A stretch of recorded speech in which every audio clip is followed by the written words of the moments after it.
और देखिए एक चीज़ ऐसी हुई येस्टरडे के एक मीडिया आउटलेट ने रिपोर्ट किया कि जो भारत सरकार है KG-D6 मामले में रिलायंस और BP के वेंचर को लगभग $30 बिलियन का क्लेम भेजती हुई नज़र पड़ी है। और $30 बिलियन का मतलब ये है कि सरकार का क्लेम लगभग 2,70,000 करोड़ के आसपास है।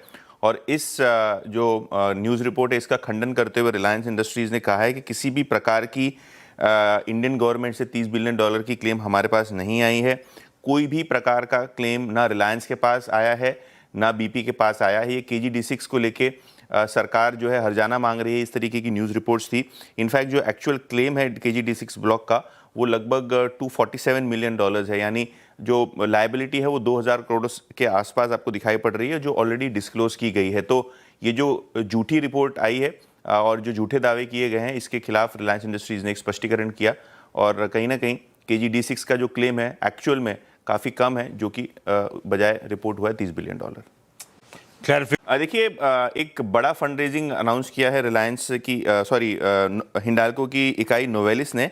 और अगर हम हिंडाल्को की बात करें तो AV मिनरल्स नीदरलैंड के साथ एक बड़ा करार किया है, जहां नोवेलिस लगभग $750 मिलियन रेज करेगा। ऑब्वियसली अगर हम इस फंड रेज की बात करें तो 50 लाख शेयर्स 75 के भाव से आपको जाता हुआ नजर पड़ेगा, जिसका कुल जो फंड रेज है वो $75 करोड़ है।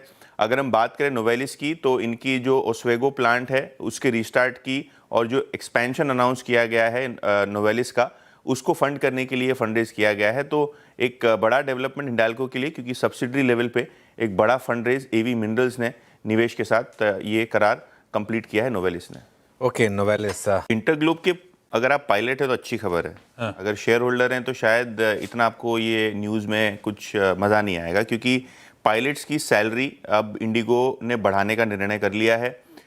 इसके पहले कंपनी पे एलिगेशंस थे कि जो पायलट्स हैं इंडिगो में, इनको अंडरपे किया जा रहा है और बहुत सारे नॉन पोच एग्रीमेंट्स किए गए हैं, जिसके कारण जो पायलट हैं उनकी सैलरी स्टैग्नेट हो गई है। लेकिन कंपनी ने एक बयान में ये कहा है कि 1 जनवरी 2026 से जो पायलट्स हैं इंडिगो के लिए जो काम करते हैं, उनके भत्तों में, इनकी सैलरीज में और इनके ओवरऑल बोनस स्ट्रक्चर में एक बढ़ोतरी होगी। ऑब्वियसली कंपनी ने ये नहीं कहा कि कितनी बढ़ोतरी होगी, लेकिन 1 जनवरी से लागू होगा, जिसके अंदर डोमेस्टिक लेओवर, नाइट और घरेलू ट्रांजिट अलाउंस भी बढ़ाया गया है। और अगर हम पहली बार कहें तो ये टेल स्वैप अलाउंस भी लागू किया गया है। तो कहीं ना कहीं अगर आप अगर इंडिगो के साथ काम कर रहे हैं तो बहुत सारे अलाउंसेस को बढ़ाने की बात कंपनी ने पहली दफ़े की है। इसके अलावा जो नॉर्मल दो चीज़ें हैं, कंपनी ने कहा है कि जो ऑन टाइम परफॉर्मेंस है 28 दिसंबर को लगभग 75% था। और अगर हम बात करें तो पैसेंजर फैक्टर जो है, लोड फैक्टर, वो लगभग 90% के आसपास होता हुआ नज़र पड़ रहा है। तो ऑब्वियसली इंडिगो ये स्टॉक आज रेडार पर रहेगा। दो रीज़न से, एक तो जो इनका पैसेंजर लोड सुधरा है, 90% तक गया है, और जो सैलरी है वो इंडिगो ने अपने पायलट्स के लिए बढ़ाई है।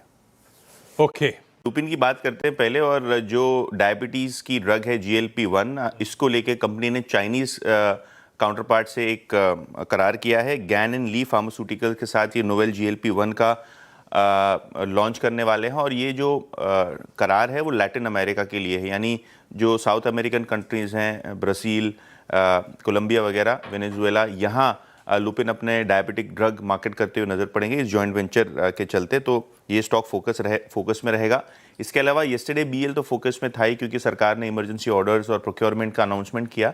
लेकिन इसके अलावा पोस्ट मार्केट आज BL ने एक्सचेंजेस को बताया कि जो 12 दिसंबर का डिस्क्लोजर था, उसके बाद कुल मिला के लगभग 570 करोड़ के नॉन डिफेंस ऑर्डर्स मिले हैं, जिसके अंदर radar, tank overall system, communication equipment, stimulators वगैरह ये इनको बना के भारत सरकार और डिफेंस एजेंसीज को देने होंगे। तो ये नए ऑर्डर विन के चलते भी आज स्टॉक फोकस में रहेगा।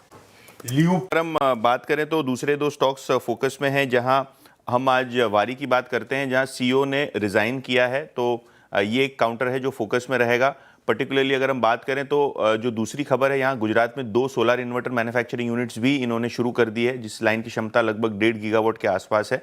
और ऑब्वियसली ये जो CEO आउटगोइंग है, उसके बजाय एक नए CEO की भी नियुक्ति की है। तो ये एक पर्टिकुलर काउंटर फोकस में आपको आता हुआ नज़र पड़ेगा। इसके अलावा अगर हम बात करें दूसरे स्टॉक्स की, तो रेल विकास निगम लिमिटेड, ये काउंटर रखिए रेडार पे। ईस्ट कोस्ट रेलवे से इनको 201 करोड़ रुपए का ऑर्डर आता हुआ नज़र पड़ रहा है। तो ये भी स्टॉक रेडार पर रहेगा। ओके।